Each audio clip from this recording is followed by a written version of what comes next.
For how many years were we sold the lie that our worth is tied to a man's approval? That if we weren't waxing, shaving, dieting, and smiling through everything, we'd never be good enough. Look around. Entire industries were built on keeping us in check, making us believe that our highest calling was to serve someone else's needs. It's time to break that cycle. When I think back, it's wild how deeply they drilled this into us. Everywhere we turned, we were told that we needed to make ourselves smaller, softer, or more appealing, whether it was changing our bodies, our voices, or even our dreams. Society had us here thinking that life's greatest achievement was to be good enough for somebody else's approval, preferably a man. And it wasn't just an idea, it was a whole business model. Look at the industries that profit off of this narrative. Beauty, fitness, diet plans, even self-help gurus. They're all telling us how to fix ourselves, all built on our insecurity, our doubts, this lifelong pressure to fit into somebody else's mold. It was more than a message. It was a trap, and one that we're still trying to climb out of. I know because I've been there, trying to be the ideal. I've played by those rules, and I'm telling you, it's exhausting. You end up pouring all this emotional, physical, and mental labor into trying to be what others want you to be. And guess what? It's never enough because their standards are designed to be impossible. But we don't have to live by those rules anymore. We can take back that power. And here's how. So you're going to start by deciding what you want for yourself, not what anyone else says you should be. You're going to write it down, look at it every day, and let it remind you that you are living life on your own terms now. Next time you're about to buy a product or start a routine, ask yourself, am I doing this for me, or am I doing it to meet a standard that was never meant to empower me? If it's the latter, give yourself permission to let it go, baby. Rediscover what lights you up, whether that's a career goal, a creative outlet, a fitness journey for health, not aesthetics, or simply learning to enjoy your company, your own company. True fulfillment isn't found in anyone else's approval. It's something you build within yourself.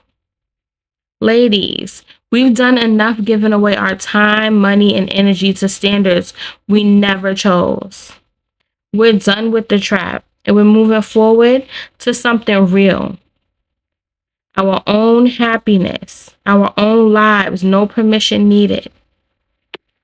It took me way too long in my life to discover that I don't need, it's just so pointless to try to prove to someone else that you're worth anything, because here's the thing, they're not going to see your worth anyway.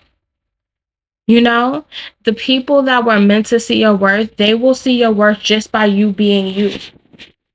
Now, don't get me wrong. I'm not trying to say not to keep yourself up. You should always keep yourself up. You should always try to feel your best. That means eating healthy, exercising, the whole nine. You should try to look your best. That means finding clothes that fit you properly. That means, wearing things that are comfortable, but yet stylish. It's nothing wrong with you having a frumpy day or two, where you feel like you're just running to the store. But it's way too many cute clothes, especially inexpensive cute clothes that you could throw on just to run to the store. So you don't even have to look frumpy going to the store either. But it's just way too many things that you can do for yourself so that you can feel fulfilled, and you won't be looking back on your life and wondering, where has the time passed and where has everyone else gone? Because those same people who don't value you are not going to value you just because your body is a certain way, or you got a certain surgery, or you kept up some false pretense and pretended that you're something that you weren't, and that you have some type of achievements that you don't really have. Just be yourself and make sure that you are content with your own life, that you are happy when you go into those doors by yourself and you are alone in your own presence, in your own company, that you enjoy your home. You know, make sure that your home is a place of comfort and a place of peace and a place, that you're most comfortable. Make sure your body is a place of peace and comfort. And it doesn't happen overnight. It takes time. It takes time. It takes praying and reading and learning and watching and listening and just living on purpose intentionally. And you will end up loving what you see in the mirror.